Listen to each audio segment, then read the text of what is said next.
இது வந்து Iran Israel போரை விட அமெரிக்கா சைனா போர் மாதிரி மாறிடுச்சுன்னா கண்டிப்பாக இது இந்தியாவையும் பாதிக்கும். MCR Pure Cotton Club, formals and casual shirts. பாரம்பரியமான சுவையான புது அறிமுகம் KTV True Value Bronadile. Sai Institutions, where world-class education in an affordable price. Admissions நடைபெறுகிறது. Let's cook together. ஈரானுக்கு பின்னாடி பாகிஸ்தான் இருப்பதாகவும் இஸ்ரேலை ஒரு கை பார்க்க வேண்டும் என்று இருப்பதனால் அமெரிக்காவும் ரஷ்யாவும் சேர்ந்து கொண்டு விட்டது இஸ்ரேலுக்கு சமாதானமாக. டர்க்கி போன்ற நாடுகள் ஈரானுக்கு சப்போர்ட் பண்ணாலும் பண்ணலாம், ஆன்டி இந்தியாவாக இருக்கலாம். எந்த ஈரான் மீது தாக்குதல் நடத்தினாலும் அது இந்தியாவைத்தான் முதலில் தாக்கும். ஏற்கனவே ஆபரேஷன் சிந்தூரில் 1 லட்சம் 1.5 லட்சம் கோடி ரூபாய் நஷ்டமானாலும் ஈரான் இஸ்ரேல் போரில் எண்ணெய் விலை அதிகமாகிவிட்டனால் சில பொருளாதார பிரச்சனை வரும்.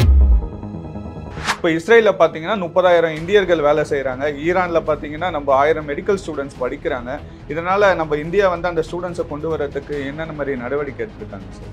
ஏற்கனவே யுக்ரைனில் அது மாதிரி செய்தார்கள். இஸ்ரேலில் இருக்கக்கூடிய இந்தியர்கள் 30,000 பேர் 40,000 பேர் இருந்தாலும் அவர்களுக்கு பாதுகாப்பு கொடுக்க வேண்டியது மத்திய அரசாங்கத்துடைய கடமை.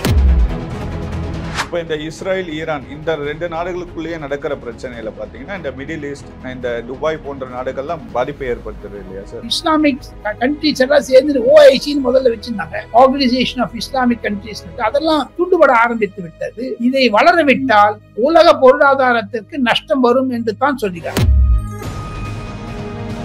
போக போக பாத்தீங்கன்னா தமிழக மீனவர்களுக்கு கூட கஷ்டமாக இருக்கும் என்று தான் சொல்லுகிறார்கள். காரணம் ஈரான் என்பது முன்னேற்றம் அடைந்த இஸ்லாமிய நாடாக இருந்தாலும் இஸ்ரேலை தரைமட்டமாக்க வேண்டும் என்ற ஒரு கங்கணம் கட்டி கொண்டிருந்தாலும் இதற்கு மேல எதாவது ஆச்சுன்னா இந்தியாவுடைய பொருளாதாரம் கண்டிப்பாக பின்னடையும். இனி வரக்கூடிய அடுத்த 48 மணி நேரத்தில் என்னென்ன அரசியல் திருப்பங்கள் இருக்குமோ என்று யாராலும் யூகிக்க முடியாது.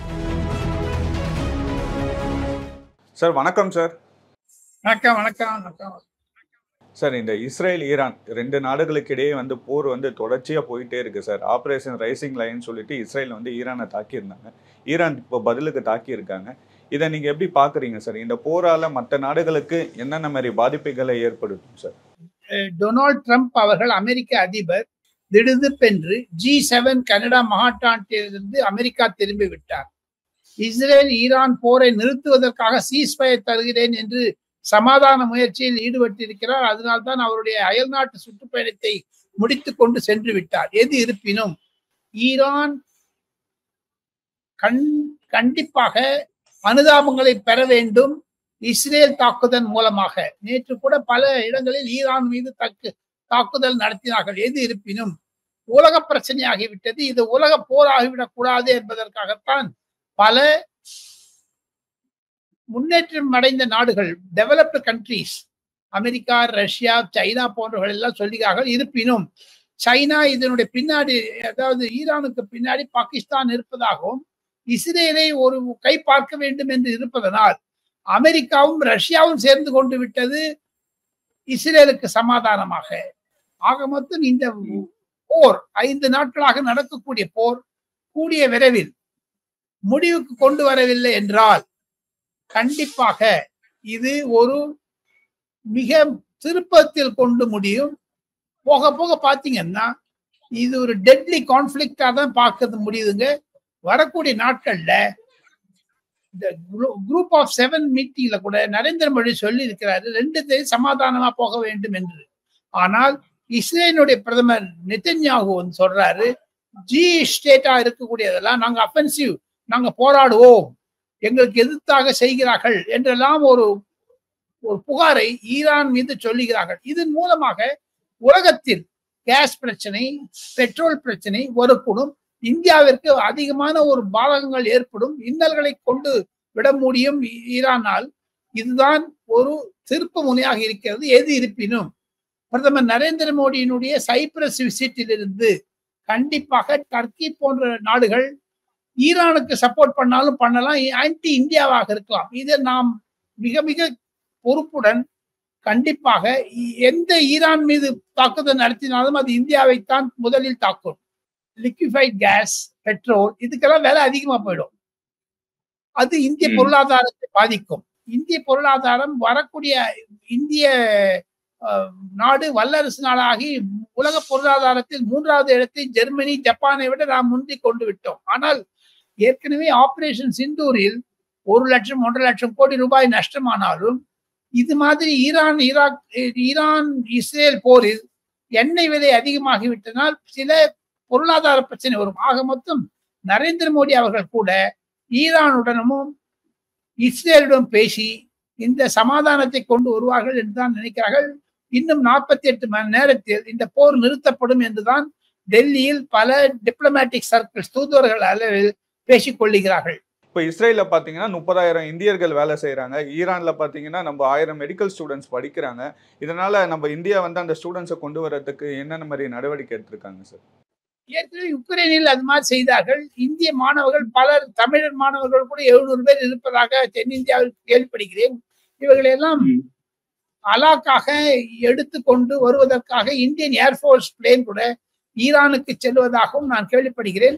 கூடிய விரைவில் அந்த மாணவர்கள் திரும்பி வந்த பிறகு இந்தியாவிற்கு ஒரு பொறுப்பு விட்டுவிடும். நம்முடைய குடியுரிமைக்காரர்கள் அது இந்தியன் சிட்டிசன்ஸ் அங்கு இல்லை என்றாலும் இஸ்ரேலில் இருக்கக்கூடிய இந்தியர்கள் 30,000 பேர் 40,000 பேர் இருந்தாலும் அவர்களுக்கு பாதுகாப்பு கொடுக்க வேண்டியது நரேந்திர மோடியினுடைய மத்திய அரசாங்கத்துடைய கடமை. எது இருப்பினும் அவர்களுடைய எண்ணத்தில் அவர் சென்றதனால் மாணவர்களை அலாக்காக கொண்டு வந்து விடுவார்கள். ஓரிரு தினத்தில் உக்ரைன் நடந்த போது கொண்டு வந்தீங்களா, அதே மாதிரி நிச்சயமா இந்த போரை நிறுத்தி கொண்டு வந்து விடுவார்கள் என்று தான் டெல்லியில் இருக்கக்கூடிய அயல்வுறவுத்துறை அமைச்சகத்தின் அதிகாரிகள் சொல்லுகிறார்கள். இதில் போக போக பார்த்தீங்கன்னா தமிழக மீனவர்களுக்கு கூட கஷ்டமாக இருக்கும் என்று தான் சொல்லுகிறார்கள். காரணம், ஈரான் என்பது ஒரு விதத்தில் முன்னேற்றம் அடைந்த இஸ்லாமிய நாடாக இருந்தாலும் இஸ்ரேலை தரைமட்டமாக்க வேண்டும் என்ற ஒரு கங்கணம் கட்டி கொண்டிருந்தாலும் இந்த மாதிரியான போர் ஆபரேஷன் சிந்தூருக்கு நெருக்கமாக நடந்ததனால் பொருளாதாரத்தை பாதிக்கக்கூடாது. அமெரிக்க பொருளாதாரம் மிக மிக கேவலமான நிலையில் இருக்கிறது. எதுவோ அவர் அமெரிக்க அதிபர் பேசினாலும் அவர் பேசுவதற்கும் செய்கைகளுக்கும் நேர் விரோதமாக இருந்தாலும் வரக்கூடிய நாட்களில் இன்னும் 1 மாசத்துக்கு இந்த மாதிரி போர் போச்சுன்னு வச்சுங்க, உலக பொருளாதாரம் பாதிக்குங்க. யாருடைய ஈகோவை, யாருடைய கௌரவத்தை கொண்டு ஒரு சேதமடை செய்ய போகிறாரோ தெரியவில்லை. இப்போ அமெரிக்க அதிபர் ட்ரம்ப் பார்த்தீங்கன்னா இஸ்ரேலுக்கு தானே சார் சப்போர்ட் பண்றாரு. ஈரானுக்கு வந்து ஆல்ரெடி ஈரானுக்கும் அமெரிக்காவுக்கும் ரொம்ப நாளாக பகையா இருக்கு இல்லையா சார்? இதை வந்து அவங்க பயன்படுத்திக்கிறாங்களா சார்? கண்டிப்பாகத்தான் பயன்படுத்தி. காரணம் என்ன என்று கேட்டால், பாகிஸ்தானுக்கு இருக்கக்கூடிய தீவிரவாதிகள், பயங்கரவாதிகளை எல்லாம் ஒட்டு ஒழிக்க வேண்டும் என்று எப்படி நமக்கு பல நாடுகள், ரஷ்யா உள்பட, பல அமெரிக்கா உள்பட செய்தார்களோ உதவி, அது மாதிரி ஈரானுக்கு எதிராக செய்வதில் பலர் இணைந்திருக்கிறார்கள். இந்தியா நடுநிலை காட்டுகிறது. ட்ரம்ப் அவர்களோ ஈரானை ஒழிக்க வேண்டும் என்று. காரணம் என்ன? என்ன பிரச்சனைங்க, ஆயில் பிரைஸ். ஈரானில் இருக்கக்கூடிய மேல்மட்ட தலைவர்கள் அனைவரையும் ஒழித்து கட்டி விட்டார்கள் இஸ்ரேல். இனி இருப்பது ஒன்றுமே கிடையாது. அவங்களும் சரண்டர் ஆறேங்கிறாங்க. இப்போ ஈரான் வந்து நாங்க டெஃபினட்டா உங்களோட வந்து சீஸ்பயர் ஒத்துழைப்புக்கு வருகிறோம், நல்லுறவு கை கொடுக்கிறார்கள். இதெல்லாம் ஒரு திருப்பமாக பார்த்தால் இனி வரக்கூடிய அடுத்த 48 மணி நேரத்தில் என்னென்ன அரசியல் திருப்பங்கள் இருக்குமோ என்று யாராலும் யூகிக்க முடியாது. அதில் ஒன்று நிச்சயம், அமெரிக்க அதிபர் தன்னுடைய ஒரு கேளிக்கை மன்னராக இருக்கக்கூடிய ஒரு நிலைமையை மாற்றிக்கொண்டு பொருளாதாரத்திலும் இராணுவத்திலும் அயல் நாட்டினுடைய ஒரு ஒப்பந்தங்களிலும் அயல் நாடுகளுடைய தொடர்புகளிலும் அயல்நாடு உறவுகளிடம் சமாதானமாக சுகமாக போனார்னால்தான் அவருக்கு உள்நாட்டு பிரச்சனையில் கலகம் வராது. இல்லை என்றால் அமெரிக்காவில் மாபெரும் கிளர்ச்சி வந்து அங்கு இருக்கக்கூடிய deputy vice president of India, vice president of United States அவரையே பிரசிடென்ட் ஆக்குவதற்கான நிலைமைகள் எல்லாம் வந்திருக்கிறது. அமெரிக்க அரசியலையும் இது பாதிக்கும் என்று தான் சில வர்ணனையாளர்கள் கூறுகிறார்கள். இப்போ ஈரான் பார்த்தீங்கன்னா அணு ஆயுதம் தயாரிக்கிறாங்க. இன்னும் 1-2 வாரங்கள்ல வந்து தயாரிச்சிருவோம், அதுக்குள்ள வந்து இஸ்ரேல் வந்து ஈரான் அழிக்கணுன்ற மாதிரி விஷயங்கள்லாம் சொல்றாங்களே சார். அதற்கு சில உலக தலைவர்கள் தடுத்து நிறுத்துவார்கள் என்ற எண்ணம் தான் ஓடிக்கொண்டு இருக்கிறது. ஈரான் எப்படி பாகிஸ்தான் இந்தியாவை பிளாக்மெயில் செய்தது என்று நரேந்திர மோடி கூட ஓப்பனாக சொன்னாலும் ஈரான் கண்டிப்பாக பிளாக்மெயில் செய்கிறது இஸ்ரேலை என்று தான் சொல்லுகிறார்கள். இஸ்ரேலுக்கு தெரிந்து விட்டது. இனி வரக்கூடிய நாட்களில் இராணுவத்தில் இருக்கக்கூடிய டாப் 5, அட்மினிஸ்ட்ரேஷன் இருக்கக்கூடிய டாப் 5 எங்க ஒரு லைவ் டெலிவிஷன் போயிருக்குது, அது மேலே குண்டை போட்டுட்டு அந்த அம்மா ஓடு போயிடுது பார்த்துருக்கோம் அந்த டெலிவிஷன்ல கூட. அதாவது லைவ் டெலிவிஷன்ல கூட அவ்வளவு உன்னிப்பாக துல்லியமாக செய்கிறார்கள். இஸ்ரேல் சின்னது, ஈரான் பெரியது. ஆனால் அதே சமயத்தில் அயத்துல்லா கொமேனி போன்றவர்களுக்கெல்லாம் கண்டிப்பாக அந்த குடும்பத்தினுடைய கட்டுப்பாட்டை இஸ்ரேல் தாக்கினாலும் ஆச்சரியப்படுவதற்கில்லை. கை ஓங்கி இருக்கிறது இஸ்ரேலுக்கு என்று சொன்னாலும் ஈரான் ஏன் தலை குனிந்து வருகிறது ஃபார் காம்ப்ரமைஸ் என்று தான் சொல்லுகிறார்கள் விக்னேஸ்வரன். ஏன்னா இப்போ இஸ்ரேலுக்கு வந்து பாத்தீங்கன்னா அவங்க யூஸ் பண்ற போர் ஆயுதங்கள் எல்லாமே அமெரிக்கா தான் சார் சப்ளை பண்றாங்க. ஒரு சின்ன நாடுக்கு வந்து அமெரிக்கா ஏன் இவ்வளவு சப்போர்ட் பண்றாங்க சார்? உலக ரீதியில் அவர்களுடைய கோட்பாடுகள் ஒன்றாக இருப்பதனால் அவர் ஒரு புதிய பிரின்சிபிள் ஆஃப் ஜஸ்டிஸ் வச்சிருக்கிறார் என்று தான் சொல்லுகிறார்கள். இருப்பினும் ஈரான் செய்ததும் முன்னாள் கடந்த 10 ஆண்டுகளாக இஸ்ரேலுக்கு எதிர்த்து செய்ததும் எப்படி அந்த காசா ஸ்ட்ரிப்பில் இவர்கள் எல்லாம் மறைமுகமாக உதவினார்கள் என்பதெல்லாம் வைத்து பார்த்தால் ஈரான் செய்வது சரியல்ல, இஸ்ரேல் செய்வது தவறு என்றுதான் நாம் வர்ணித்தாலும் நடுநிலைமை காக்க வேண்டியது இந்தியாவினுடைய கருத்து, இந்தியாவினுடைய பொறுப்புகள். ஆனால் அமெரிக்கா செய்வதை அமெரிக்கா தான் ஒரு ஜஸ்டிபிகேஷன் செய்ய வேண்டுமே தவிர அமெரிக்காவிற்கு எதிர்த்தோ ஆதரவாக பாருங்க, நரேந்திர மோடி பார்க்காத போயிட்டாரு நம்ம டொனால்ட் ட்ரம்ப். ஆனா அதே சமயத்தில் டொனால்ட் ட்ரம்ப் வந்து கனடியன் பிரைம் மினிஸ்டர் பார்க்கல. அவர் உள்நாட்டு பிரச்சனையா, உள்நாட்டில் கலவரமா, அமெரிக்காவில் கலவரமா ஒண்ணுமே தெரியல. ஆக மொத்தம் ஈரானை தும்சம் செய்வது இஸ்ரேலுடைய கருத்தாக இருந்தாலும் இஸ்ரேலுக்கு அமெரிக்கா, ஈவன் ரஷ்யா கூட உதவி செய்யுங்க சைனாவுடைய ஆதிக்கத்தை குறைப்பதற்கு. இப்போ 2 நாடுகளுக்கு இடையே ஒரு போர் நடந்திருக்கு இல்லையா சார்? இல்ல யாருக்கு சார் அதிக டேமேஜ் அதிகமா இருக்கும்? ஈரானுக்கு. ஓகே. ஏன்னா இஸ்ரேலோட ஈரான் பெரிய நாடு இல்லையா சார்? அவங்களுக்கு அவ்வளவு டேமேஜ் அதிகமா இருக்குமா? நேச்சுரலாவே இஸ்ரேலுக்கு 50%, ஈரானுக்கு 100% டேமேஜ். சார் இப்போ இந்த போர் தொடர்ந்து நடந்துச்சுன்னா இந்த ஆயில் விலையெல்லாம் ஏற வாய்ப்பு இருக்கா சார்? மற்ற நாடுகளுக்கும் இது ஆபத்தா இருக்குமா? முன்னுரிலே சொன்னேனே நானு முதல்ல டாபிக்ல ஆரம்பிக்கிட்டே சொன்னேன். ஆயில் பிரைசஸ் அதிகமாக போகிறது.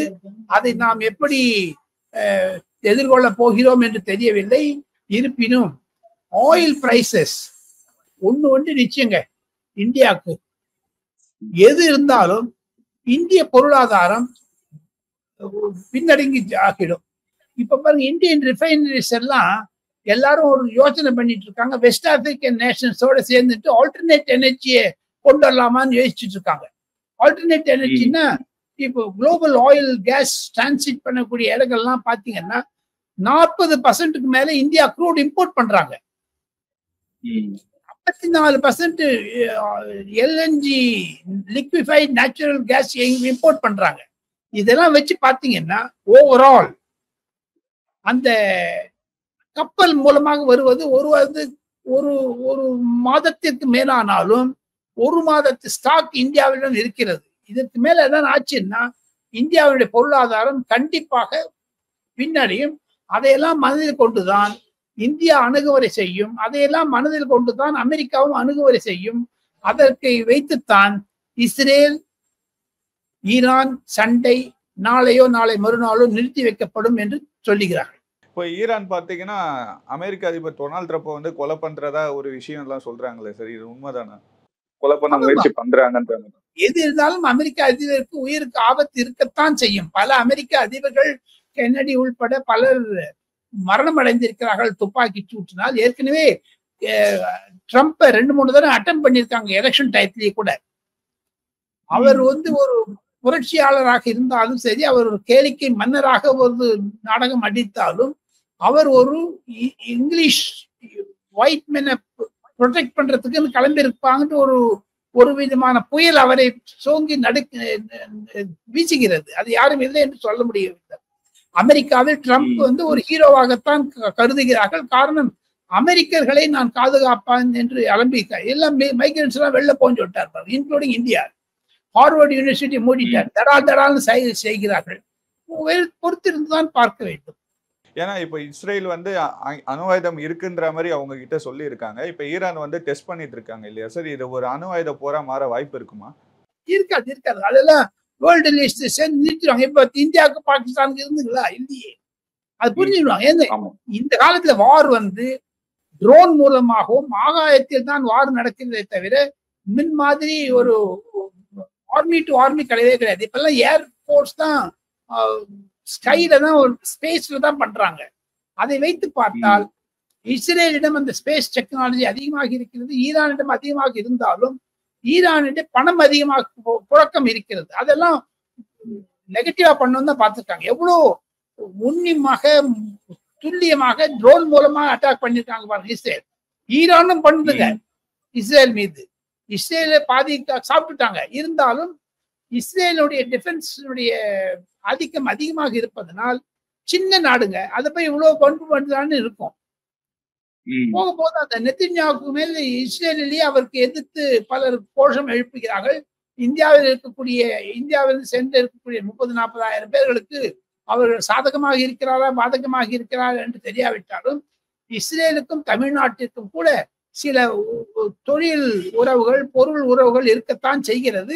அதையெல்லாம் பாதகம் அடியாக செய்வதற்கு நரேந்திர மோடி அரசாங்கமும் நெத்தன்யாஹு அரசாங்கமும் ட்ரம்பும் செய்ய வேண்டும். பழைய நிலைமைக்கு திரும்ப வேண்டும் என்றால் குறைந்தது 1 வருடம் ஆகும் என்று தான் பொருளாதார நிறுவனம் கருதுகிறார்கள். இப்போ இந்த இஸ்ரேல் ஈரான் இந்த 2 நாடுகளுக்குள்ளேயே நடக்கிற பிரச்சனையில பாத்தீங்கன்னா இந்த மிடில் ஈஸ்ட் இந்த துபாய் போன்ற நாடுகள்லாம் பயங்கரமா பாதிப்பை ஏற்படுத்துறது இல்லையா சார்? ஆமா, கண்டிப்பாக இஸ்லாம் கண்ட்ரிஸ் எல்லாம் ஒண்ணு சேர்ந்தாங்கன்னா இவ்வாறு அந்த இஸ்லாம் கண்ட்ரிஸ்ல 2 ஆயிடுச்சுங்களே. பாகிஸ்தானை தனியார் பண்ணிட்டாங்க, இஸ்ரானை தனியார் பண்ணிட்டாங்க. இந்த இஸ்லாமிக் கண்ட்ரிஸ் எல்லாம் சேர்ந்து ஓஐசின்னு முதல்ல வச்சிருந்தாங்க, ஆர்கனைசேஷன் ஆஃப் இஸ்லாமிக் கண்ட்ரிஸ். அதெல்லாம் துண்டுபட ஆரம்பித்து விட்டது. ஒரு புதுமான சூழ்நிலையில் தான் இந்த போர் சென்று கொண்டிருக்கிறது. இதை வளரவிட்டால் உலக பொருளாதாரத்திற்கு நஷ்டம் வரும் என்று தான் சொல்கிறாங்க. சார், இப்போ இது உலக அளவுல ஒரு பிரச்சனை போயிட்டு இருக்கு. இதனால பெட்ரோல் டீசல் விலை ஏறும்னு சொல்லியிருக்கீங்க. இது தமிழ்நாட்டுல எந்த அளவுக்கு பாதிப்பை ஏற்படுத்தும் சார்? ஏன்னா ஆல்ரெடி பெட்ரோல் டீசல் விலை குறைக்கலன்ற மாதிரி விஷயங்கள்லாம் போயிட்டு இருக்கு இல்லையா சார்? தமிழ்நாடு என்று ஒதுக்கி விட முடியாது. இருப்பினும் தமிழகத்தில் அடுத்த வருடம் தேர்தல் வரப்போவதனால் மத்திய அரசாங்கத்திற்குத்தான் இதற்கு பாதிப்பு அதிகமாக இருந்தாலும் சில வரி கொள்கைகள் மூலமாக ஜிஎஸ்டி போன்றவர்கள் மூலமாக இந்திய அரசாங்கம் பாஜக ஆளுகின்ற மாநிலங்களுக்கு அவர்களுக்குள்ளேயே வரக்கூடிய லாபத்தை அவர்கள் சரிபடுத்திக் கொண்டாலும் எதிர்கட்சி மாநிலங்களான சில கம்யூனிஸ்ட் கட்சிகள் ஏற்கனவே பாருங்க, மு.க. ஸ்டாலினும் பினராயி விஜயனும் இஸ்ரேலுக்கு எதிர்த்து ஸ்டேட்மெண்ட் கொடுத்திருக்காங்க வாக்கு வங்கி அரசியலுக்காக. ஆனால் அதே சமயத்தில் பினராயி விஜயன் கூட ஓப்பனா சொல்றாரு இஸ்ரேல் செய்வது தவறு என்று. ஒரு மாநில முதலமைச்சர்கள் உலக பிரச்சனையில் தலையிடுவது தவறு. தமிழகத்தில் ஈழத் தமிழர்கள் 2 லட்சம் பேர் கொலை செய்யப்பட்ட போது வாயடைத்திருந்த திராவிட முன்னேற்ற கழக அரசாங்கம் இப்பொழுது ஈரான் பிரச்சனை இஸ்ரேல் பிரச்சனை என்ன முன்கொத்தி ஒரு முந்திரி கொட்டை மாதிரி வராங்க, அது கேட்பார்கள். இருப்பினும் இது அதிமுகவிற்கு நல்லதாகனாலும் காரணம் 2021 தேர்தல் அறிக்கையில் டீசல் பெட்ரோல் விலையை குறைப்பேன் என்று சொன்ன திராவிட முன்னேற்ற கழக அரசாங்கம் ஏற்கனவே சில வாக்குறுதிகளை நிறைவேற்றப்பட முடியாமல் இருக்கக்கூடிய தத்தளிக்கக்கூடிய திராவிட முன்னேற்ற கழக அரசாங்கத்தினுடைய பொருளாதார கொள்கைக்கு மேலும் இழப்பு வரும். அது இழப்பு வந்தால் அது பொதுமக்களை பாதிக்கும். அந்த பொதுமக்களை பாதித்தால் அது கண்டிப்பாக எடப்பாடி பழனிசாமி தலைமையிலான அதிமுக அணிக்கு ஒன்று வெற்றிகரமாக செய்து கொள்வாரே. ஆனால் இந்த உலக பிரச்சனை தமிழக அரசியலிலும் பாதிப்பு கொண்டு வரும் என்பதுதான் என்னுடைய தனிப்பட்ட கருத்து. விக்னேஸ்வரன், இதுக்கப்புறம் இந்த போரை எப்படி கொண்டு போவாங்க சார்? ட்ரம்ப் என்ன முடிவுக்கு கொண்டு வருவாரு இந்த பிரச்சனையை? போர் முடிவு அடைந்தாலும் இந்த பிரச்சனை இஸ்ரேல் பிரச்சனை காலங்காலமாக இருந்து வருகிறது. அதை பொருட்படுத்தாமல் இருப்பதற்கு இஸ்ரேலுக்கு இன்னும் ஒரு 2 வருடங்கள் பின்தங்கி சென்று விட்டது. ராணுவ முயற்சியில் அவர்கள் எல்லா வெப்பன்ஸ் எக்ஸாஸ்ட் பண்ணிட்டாங்க.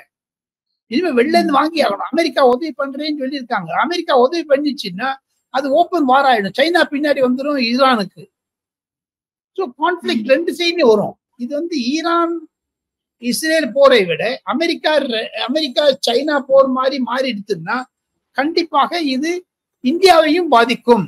பார்க்கலாம் சார், எப்படி இந்த போரை கொண்டு போறாங்க, என்னென்ன மாதிரி விஷயங்கள் மாற்றங்கள் கொண்டு வராங்க பார்க்கலாம் சார். ரொம்ப நன்றி sir. Thank you. MCR Pure Cotton Club, formals and casual shirts. பாரம்பரியமான சுவையான புது அறிமுகம் KTV True Value Bronatile. Sai Institutions, where world-class education in an affordable price. Admissions நடைபெறுகிறது. Let's cook together.